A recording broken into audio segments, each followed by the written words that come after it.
Assalamualaikum warahmatullahi wabarakatuh. Selamat pagi, salam sejahtera untuk kita semua.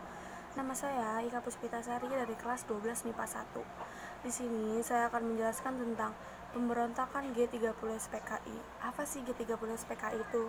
Nah, G30 SPKI itu adalah peristiwa yang terjadi selamat malam pada tanggal 30 September sampai 1 Oktober ketika 7 perwira tinggi militer Indonesia beserta beberapa orang yang lain dibunuh dalam suatu usaha kudeta, dan mereka dikumpulkan dalam satu lubang yang sama dan sekarang dikenal dengan tempat lubang buaya, dan itu ada di Jakarta Timur.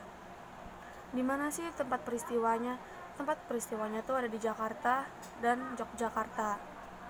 Dan siapa saja sih yang terlibat atau yang gugur dalam pemberontakan ini? Saya sudah mencari referensi tadi di internet dan saya lihat yang pertama itu ada Letnan Jenderal Anumerta Ahmad Yani. Kita juga sering mendengarkan Jenderal Ahmad Yani dan itu kayak familiar banget di kita. Terus ada Mayor Jenderal Raden Suprapto.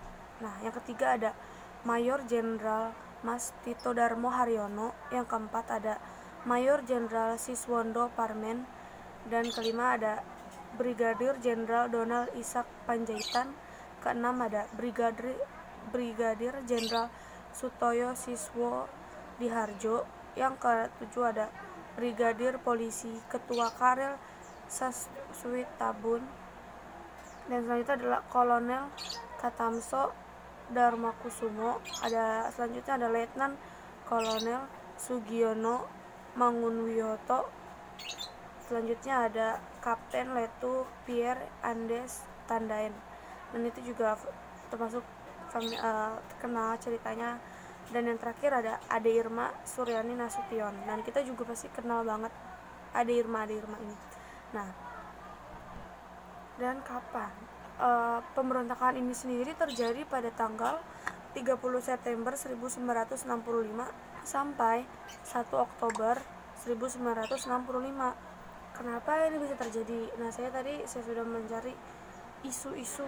Nah, ini kita mau baca isu Dewan Jenderal. Nah, ini ya, yang mengungkapkan adanya beberapa petinggi angkatan darat yang tidak puas terhadap Soekarno dan berniat untuk menggulingkan Presiden Soekarno saat itu.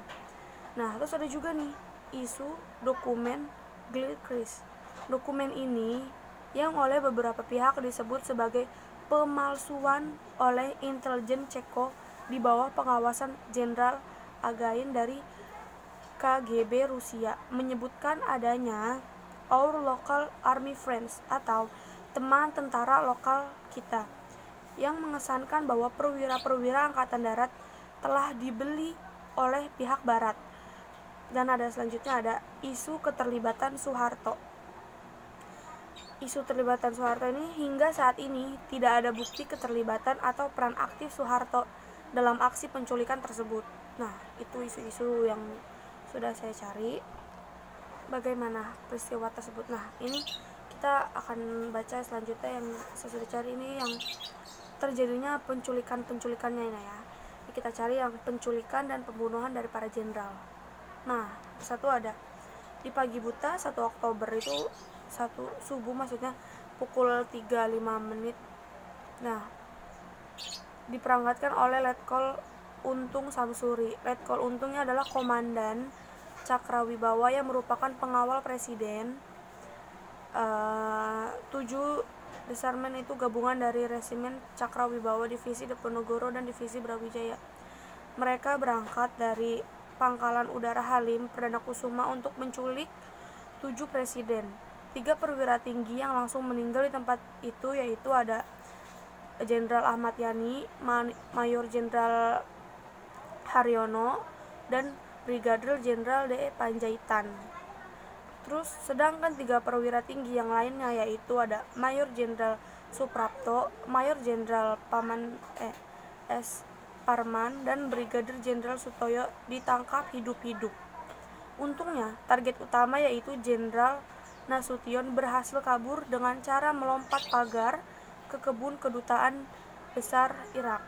Sayangnya, ajudan Nasution, Letnan 1 Pierre Tendan, ditangkap karena dikira Nasution, dan Putri Nasution yang bernama Ade Irma Suryani tertembak dan meninggal pada tanggal 6 Oktober.